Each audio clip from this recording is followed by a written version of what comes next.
Dinyatakan dalam Mazmur 91 ayat 9 hingga 11. Sebab Tuhan ialah tempat perlindunganmu, yang maha tinggi yang telah kau buat tempat perteduhanmu. Malapetaka tidak akan menimpa kamu, dan tulah tidak akan mendekat kepada kemahmu.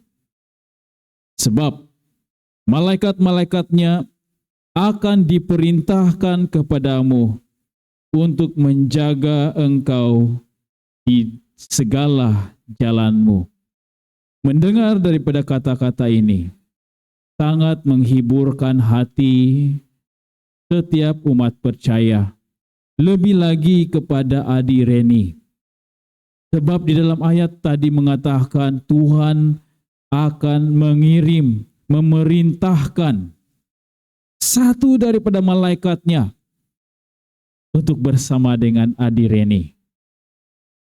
Bukan saja di masa senang, tetapi dinyatakan dalam firman Tuhan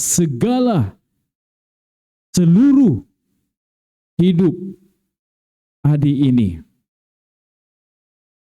Dan biarlah keluarga ini terus menempatkan diri mereka bukan sahaja di dalam gereja ini, bukan sahaja dalam keluarga yang mengasihi Tuhan dan mengutamakan Dia, tetapi dengan komitmen memelihara iman benih kebenaran yang akan ditanam dalam hati anak kecil ini untuk mengasihi penciptanya, Yesus Kristus. Dengan itu, saudara dan saudari yang saya kasihi, semoga berkat Yesus Kristus memimpin setiap langkah Adi Reni, melindungi setiap jalan hidupnya, dan menempuhi masa depannya dengan harapan serta tujuan yang indah. Dan saya percaya Tuhan memiliki banyak rencana buat Adi ini, buat keluarga ini, masa depan mereka, dan juga keselamatan. Dengan itu, saya senang untuk menjemput para elder yang sudah diurapi dalam gereja Seventh Adventist bersama di hadapan untuk mendoakan mereka, khususnya Adi Reni.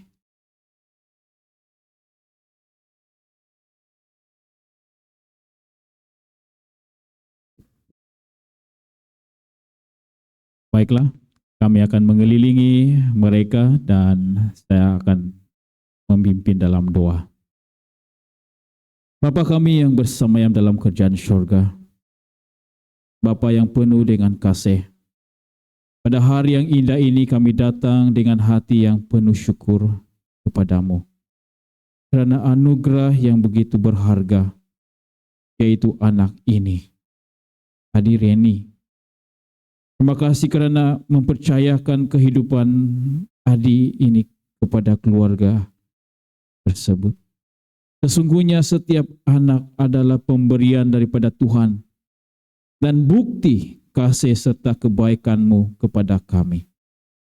Pada saat ini, kami ingin menyerahkan anak ini ke dalam tangan Tuhan yang penuh kasih dan perlindungan. Kiranya Engkau memberkati setiap langkah hidupnya sejak kecil hingga dia menjadi seorang dewasa. Lingkupilah hidup dia dengan kasih Tuhan, jaga kesehatannya, lindungi dia daripada segala bahaya, dan pimpinlah dia di jalan kebenaran-Mu. Tuhan, karuniakan hikmat, kesabaran, dan kekuatan kepada ibu bapanya, agar mereka dapat membesarkan anak ini menurut kehendak Tuhan. Bantulah mereka menjadi teladan dalam kasih, iman, dan kehidupan yang takut akan Tuhan. Semoga rumah tangga mereka senantiasa dipenuhi dengan damai sejahtera, doa, dan kehadirat-Mu. Bapa di sorga, kami berdoa agar ada anak ini bertumbuh dalam hikmat-Mu, pengertian akan kasih Tuhan, dan kerendahan hati, serta iman yang teguh kepada Tuhan. Kiranya satu hari nanti, dia akan mengenal Engkau secara pribadi, mengasihi-Mu dengan segenap hatinya, dan melayani Tuhan dengan setia sepanjang hidupnya. Terima kasih Tuhan. Terima kasih atas cahaya mata ini yang Engkau karuniakan kepada keluarga ini. Biarlah kami mempersembahkan, menyerahkan hidupnya kepada Tuhan, dan biarlah Tuhan menjamah hidupnya dengan kasih. Dalam nama Yesus kami berdoa. Amin.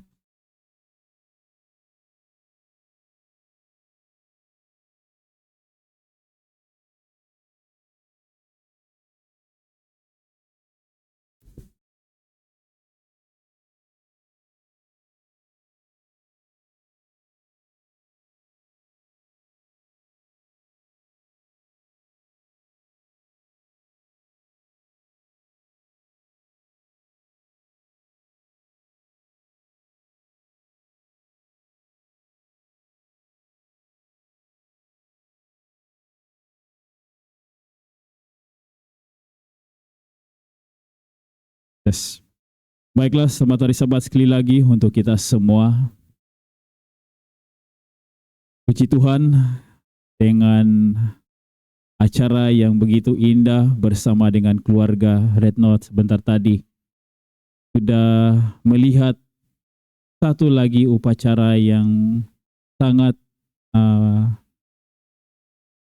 memberikan sentuhan yang amat dalam, khususnya kepada para ibu bapa. Apabila anak-anak mereka diserahkan kepada Tuhan, bukan saja Tuhan akan melindungi, menyertai mereka, tetapi janji seperti yang dibacakan dalam kitab Mazmur 91 ayat 9 hingga 11 tadi, dia menjanjikan kehadirannya melalui malaikat yang akan melindungi, menjaga dia seumur hidupnya. Baiklah, pada Sabat ini saya senang untuk membawa perhatian kita kepada satu pelajaran khotbah yang bertajuk Duri yang tidak dicabut. Duri yang tidak dicabut. Nah, diberitahu kepada kita dalam 2 Korintus 12 ayat 7, yang mana Paulus sendiri mengalami duri tersebut dalam hidupnya. Dan dia katakan demikian kepada kita semua. 2 Korintus 12 ayat 7. Dan supaya aku jangan meninggikan diri karena pernyataan-pernyataan yang luar biasa itu, maka aku diberi suatu duri di dalam dagingku, yaitu seorang utusan iblis untuk menggocoh aku, supaya aku jangan meninggikan diri. Apa yang dimaksudkan oleh Paulus dalam ayat ini? Duri dalam dagingnya yang Tuhan izinkan berada dalam hidupnya.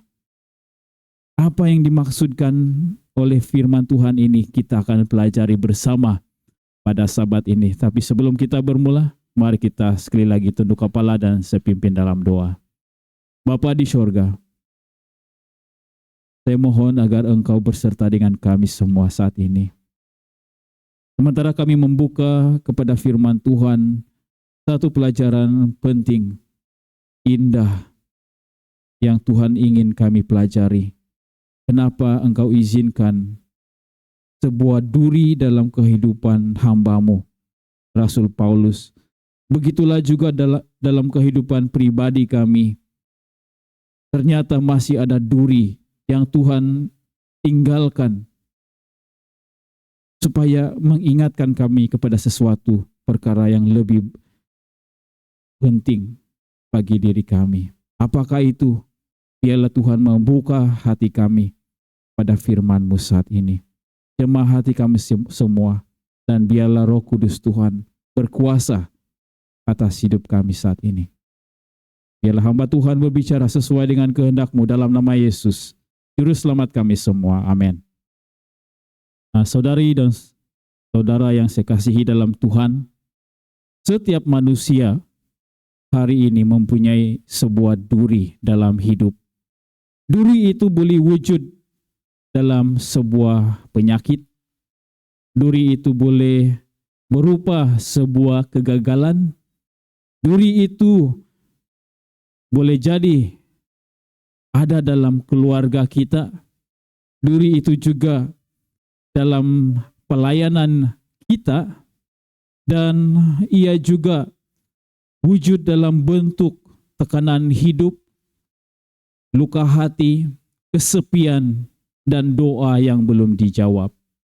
Inilah antara duri-duri yang sering kali kita alami sehingga pada hari ini. Malahan dinyatakan dalam pasal tersebut kerinduan Paulus untuk Tuhan mencabut duri itu dari hidupnya, dan dia tidak tahan dengan seksaan, dengan penderitaan yang dia harus alami karena kewujudan duri itu dalam hidupnya. Namun apa yang menjadi jawaban kepada permohonan doanya itu bukanlah sesuatu yang menggembirakan, bukanlah sesuatu yang menyenangkan hati.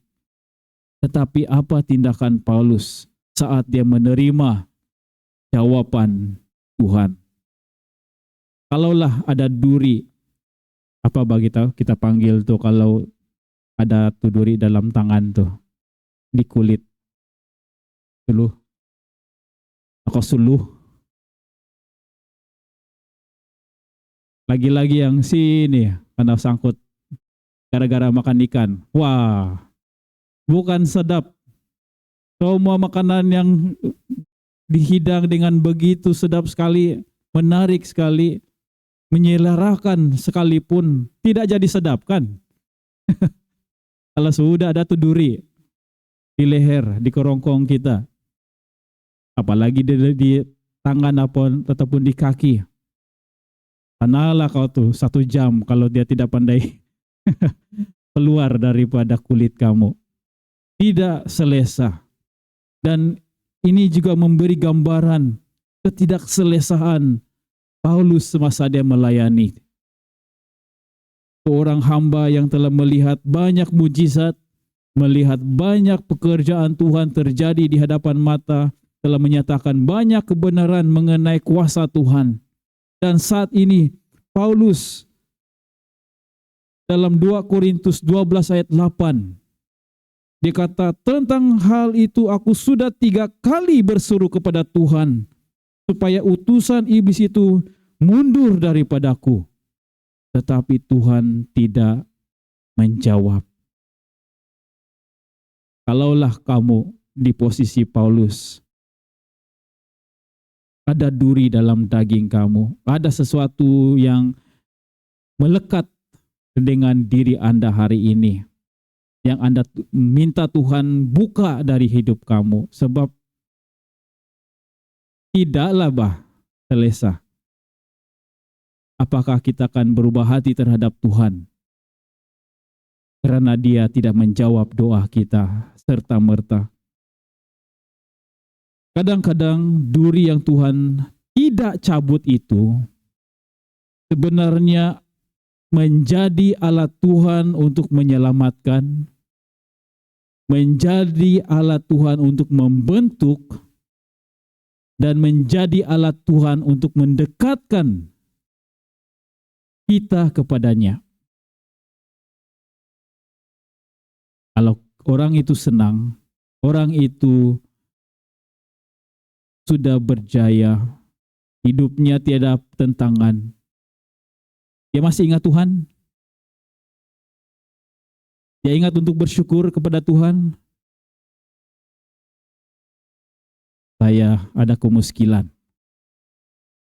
Apakah dia akan mengingati bila dia sudah kaya, bila dia sudah berjaya. Tetapi Tuhan mengizinkan duri tersebut tinggal di dalam diri kita untuk mengingatkan satu perkara penting. Nah, duri itu mengajar kita untuk bergantung kepada Tuhan. Perhatikan Paulus di sini yang telah dipakai Tuhan dengan luar biasa. Dia meminta sebanyak 3 kali perkara ini Tuhan selesaikan, Tuhan hentikan, Tuhan cabut daripada hidupnya. Tetapi Tuhan berdiam. Seketika hingga dia membantu Paulus untuk melihatnya dengan mata yang positif. Hati yang tertuju kepada tujuan yang lebih besar dalam hidupnya. Nah, ramai orang berpikir kalau saya beriman, saya tidak akan menderita. Tetapi hakikatnya, orang yang berimanlah yang seringkali akan berhadapan dengan kecaman, penderitaan, ketidakadilan, karena dunia tidak menyukainya, maupun iblis. Namun Alkitab menjanjikan bahwa Tuhan akan bersama di tengah-tengah masalah itu. Dan Yesus berkata, tanpa aku, kamu tidak dapat berbuat apa-apa. Yohanes 15 ayat 5. Selagi manusia merasa dirinya kuat, dia jarang akan bersandar kepada Tuhan. Itulah situasi yang perlu kita fahami. Tetapi kalau kita memahami bahwa kita memiliki keterbatasan, kita tahu di mana kelemahan kita, kita menyadari ada kuasa yang lebih besar yang mahu menolong kita. Dan dengan kesadaran yang kita ini lemah, ini sebenarnya membawa kita kepada pertobatan, berlutut, berdoa dengan sungguh-sungguh, dan sadar bahwa kita memerlukan Tuhan.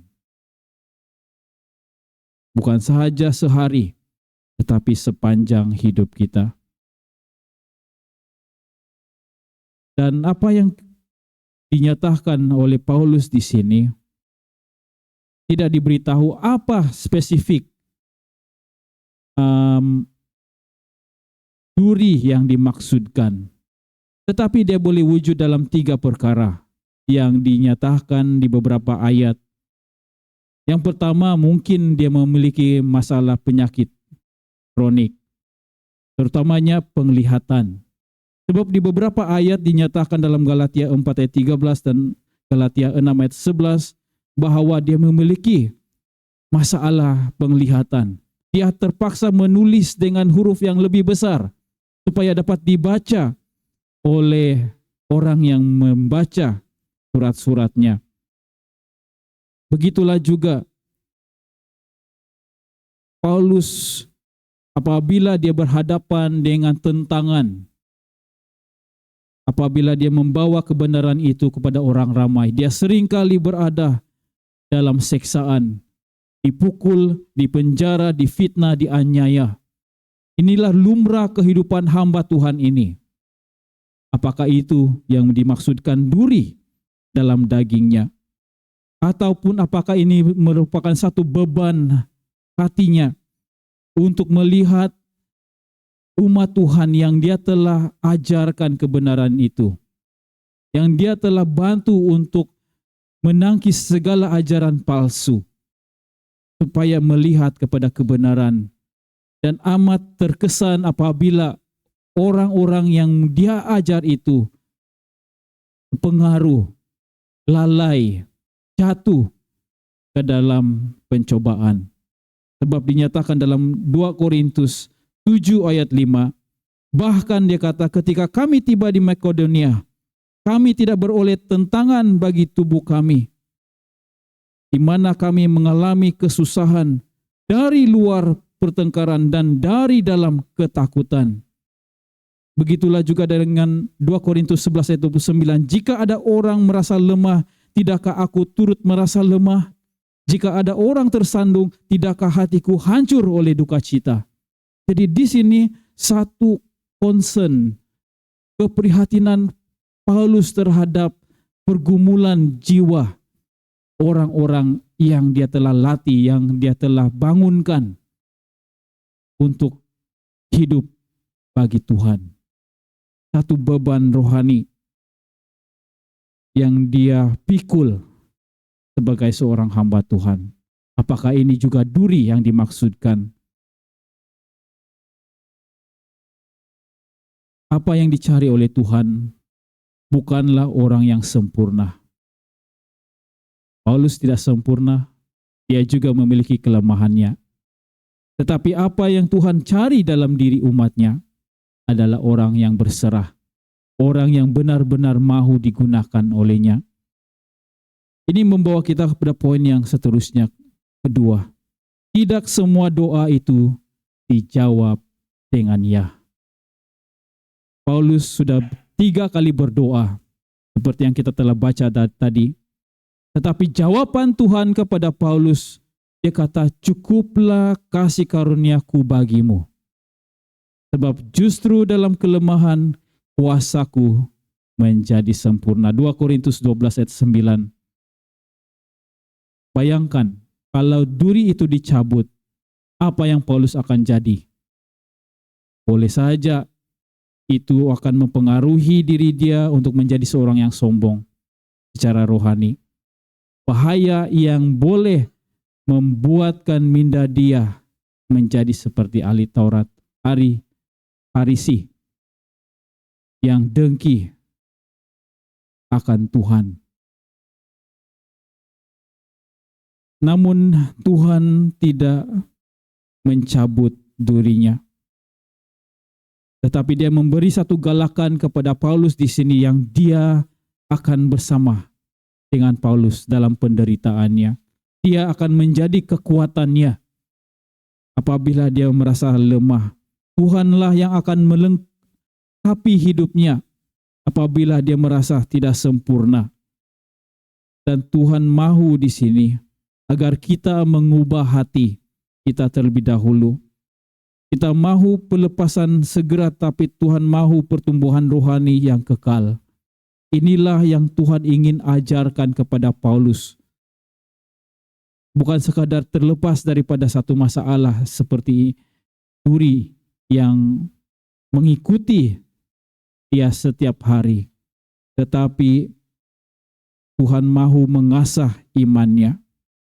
Sesungguhnya iman Paulus tidak berubah. Walaupun jawaban kepada doanya tidak dijawab oleh Tuhan. Meskipun dalam Alkitab banyak kisah-kisah, terutamanya Hana yang telah menangis bertahun-tahun meminta seorang anak. Dan Tuhan menjawab kesungguhan doa ibu ini dengan memberikan Samuel. Begitulah juga dengan Abraham yang bertahun-tahun menunggu janji Tuhan digenapi. Tuhan kata tunggu, bukan sekarang. Ia akan terjadi, tetapi biarlah di masa Tuhan. Kadang-kadang penantian itu adalah proses untuk membentuk, mengasah hidup ataupun iman orang yang berserah kepadanya. Kalaulah ada seorang gadis kecil ataupun seorang anak kecil dalam hidup kita, para ibu bapa. Anak itu melihat pisau itu sangat baik untuk dimain. Dia lihat dalam kaca television dipotong ini itu. Sangat tajam. Tetapi si ayah, si bapak menghalang dia untuk menggunakan alat yang bahaya tersebut. Mungkin pada awalnya dia rasa si bapak tidak adil, si bapak tidak sayang dia. Semua alat-alat mainan yang lain Tuhan dia benarkan untuk main, gunakan. Tetapi kenapa nih alat yang digunakan untuk memotong ini, si bapak tiba-tiba menghalang. Bagi anak kecil itu mungkin dia tidak mengerti.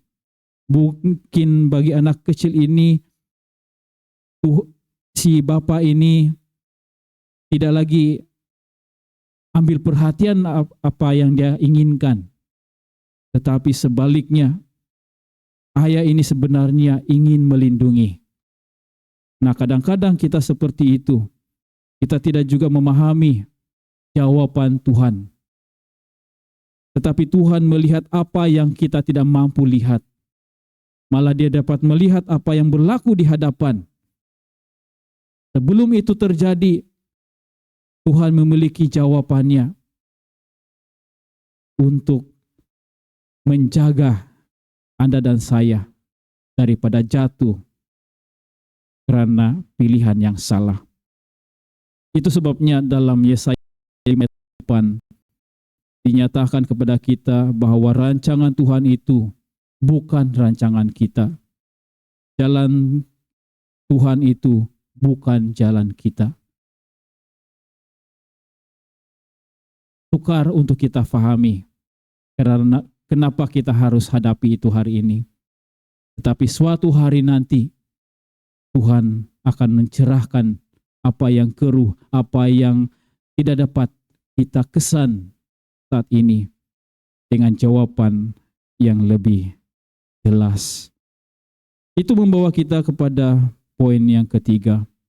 Duri itu menjaga kita daripada kesombongan.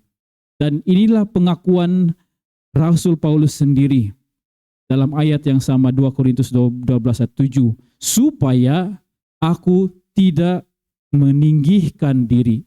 Inilah yang dinyatakan oleh pribadi ini. Supaya saya tidak jadi sombong. Supaya saya tidak menunjuk-nunjuk kehebatan saya. Kemampuan saya. Paulus di sini menerima penglihatan dan pengalaman rohani yang luar biasa setiap masa. Tanpa duri itu mungkin dia jatuh dalam kesombongan rohani. Dan dinyatakan dalam beberapa ayat, kesombongan itulah yang Tuhan ingin Paulus elak daripada terjadi kepada dirinya. Dinyatakan dalam dua ayat ini, Amsal 16 ayat 18 dan Yakobus 4 ayat 6. Dia kata, kecongkakan mendahului kehancuran dan tinggi hati mendahului kejatuhan. Jadi hati-hati kalau kita masih sombong, kita masih tinggi hati, itu akan membawa padah di hadapan. Selain daripada itu, dia juga katakan dalam Yakobus, Allah menentang orang yang congkak, tetapi Tuhan mengasihi orang yang rendah hati. Jadi kita masing-masing memiliki pilihan.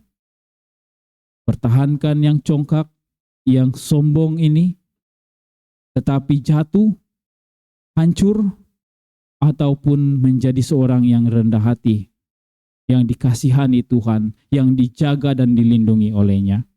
Kadang-kadang kelemahan adalah perlindungan rohani. Mungkin itulah sesuatu yang boleh kita ubah mindset kita. Kadang-kadang kelemahan itu membantu kita untuk melihat beban hidup kita itu sebagai satu jalan penyelamat daripada kehancuran rohani. Bukan berarti Tuhan tidak mempedulikan kesengsaraan kita, bukan.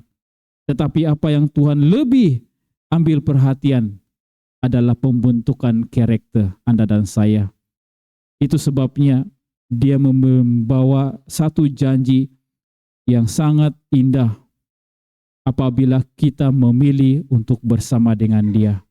Percaya yang Tuhan tidak meninggalkan kita. Ketika Ayub, Yusuf, dan Daud mereka berhadapan dengan pencobaan hidup, penderitaan yang mereka alami dalam kehidupan mereka masing-masing, Tuhan tidak pernah meninggalkan mereka. Dan kita lihat kehidupan yang seterusnya selepas pergumulan yang mereka hadapi itu. Dan kita lihat penjelasan ini dengan lebih cerah dalam Roma 5 ayat 3 hingga 4. Kita bermegah juga dalam kesengsaraan kita, karena kita tahu bahwa kesengsaraan itu menimbulkan ketekunan, dan ketekunan itu menimbulkan tahan uji, dan tahan uji itu menimbulkan pengharapan. Jadi ingat bahwa setiap yang kita alami hari ini, Tuhan memiliki tujuan. Di sanalah kemurnian iman itu timbul, di sanalah komitmen yang sebenar akan dirasakan. Apakah kita benar-benar di pihak Tuhan ataupun kita sedang berkompromi dengan dunia, dengan dosa. Tetapi lebih jelas lagi, apa yang timbul daripada kesengsaraan kita nanti adalah harapan yang baru. Karena kenapa? Melalui kesengsaraan kita, kita akan mengasah satu karakter baru, yaitu ketekunan. Dalam ketekunan kita, kita menjadi seorang yang sudah tahan menghadapi badai-badai kehidupan yang berat sekalipun. Melalui tahan uji itu, kata Tuhan, kamu selalu akan melihat harapan yang baru di sebalik kesengsaraan hari ini.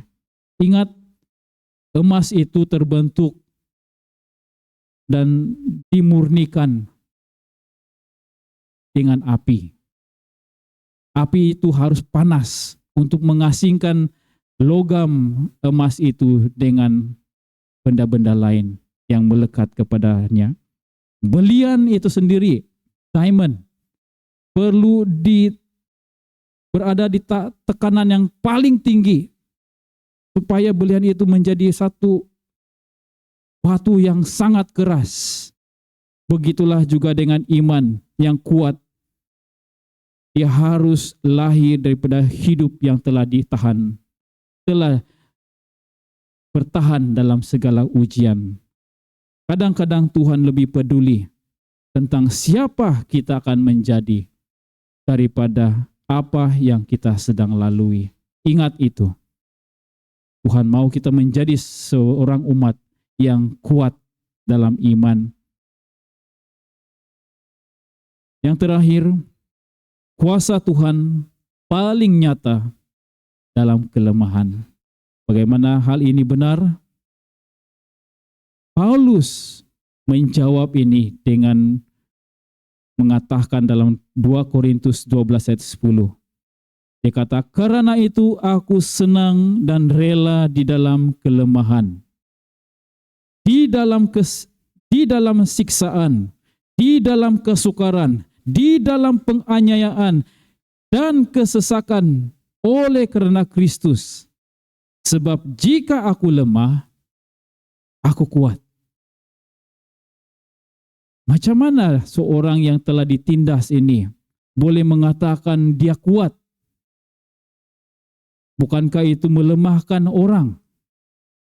Bagi dunia tidak masuk akal.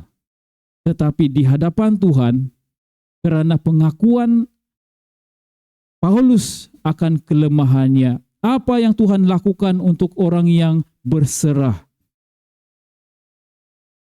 Ketika manusia sampai ke penghujung keterbatasannya, disitulah kuasa Tuhan mula bekerja. Ingat itu. Kita sudah berusaha dengan sedaya upaya sekarang ini. Tiada lagi yang kita dapat lakukan melebihi kekuatan, kemahiran, pengetahuan kita.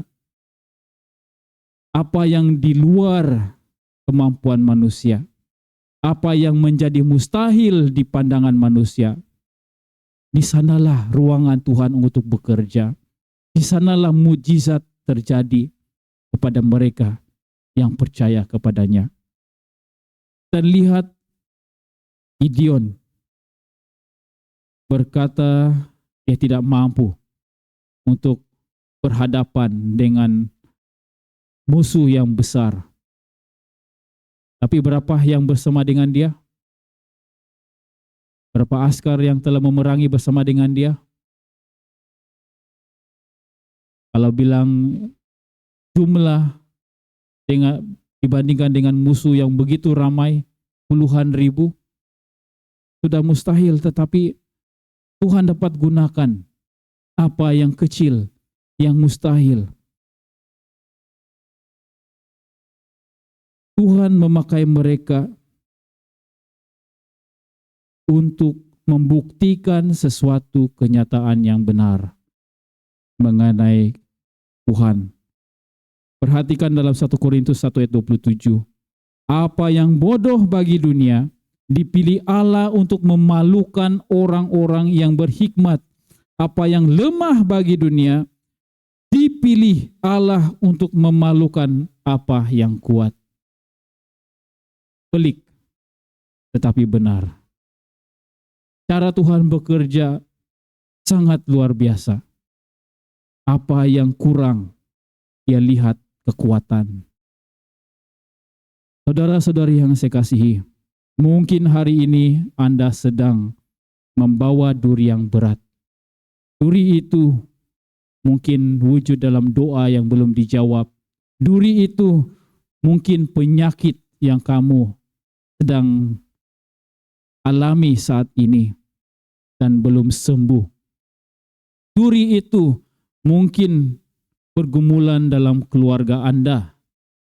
Duri itu mungkin air mata yang tidak diketahui oleh sesiapa. Namun ingat, Tuhan yang menyertai Paulus, itulah juga Tuhan yang akan menyertai Anda. Dan seperti mana jawaban Tuhan kepada Paulus, cukuplah kasih karuniaku bagi kamu. Mungkin itulah jawaban yang paling indah. God's grace is sufficient. Kasih karunia Tuhan itu jauh lebih mencukupi. Dengan menyadari bahwa Tuhan bersama dengan kita. Mujizat terbesar bukan selalu duri dicabut. Kadang-kadang mujizat terbesar ialah Anda mampu bertahan. Anda masih mampu percaya, masih mampu menyembah Tuhan hari ini, walaupun duri itu masih ada. Itulah mujizat hidup Anda. Jangan takut, kata Tuhan, sebab aku menyertai engkau. Yesaya 41 ayat 10. Dinyatakan dalam Mazmur 34:19. Kemalangan orang benar banyak, tetapi Tuhan melepaskan dia dari semuanya itu. Amin. Itulah yang boleh kita ambil daripada pelajaran kita sahabat ini. Walaupun ada duri dalam daging kita, tetapi Tuhan akan melepaskan Anda. Tuhan akan melengkapi Anda. Tuhan akan menguatkan Anda. Tuhan memberkati.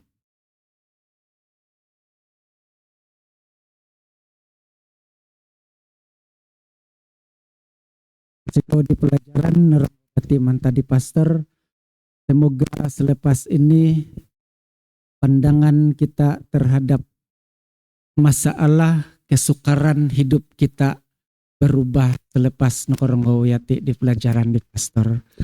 Insan pekago konsi kau untuk menyambut di pelajaran Rahyano kumangangat dati daming kakat sembungai toko kaguhit Tendigon dati di tinu nomor 128 bermula yati hilo rangkap ketiga.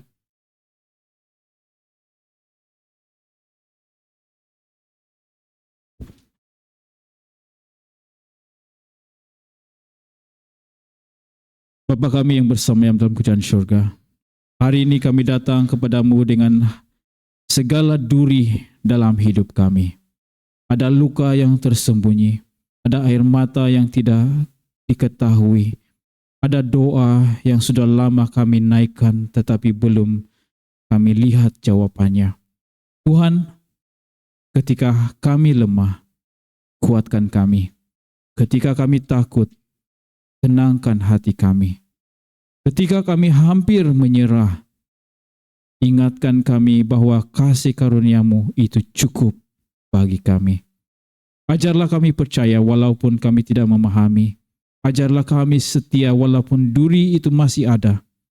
Bentukkan karakter kami melalui setiap proses kehidupan yang Engkau izinkan terjadi. Kami percaya Engkau tidak pernah meninggalkan anak-anak-Mu. Dan suatu hari nanti, semua penderitaan ini akan digantikan dengan sukacita kekal bersama dengan Tuhan. Saya serahkan setiap anggota gereja yang berdiri di hadirat-Mu. Biarlah hidup mereka mencerminkan Kristus kepada orang ramai. Dan biarlah kami belajar untuk hidup benar setiap masa. Dalam nama Yesus kami berdoa. Amin.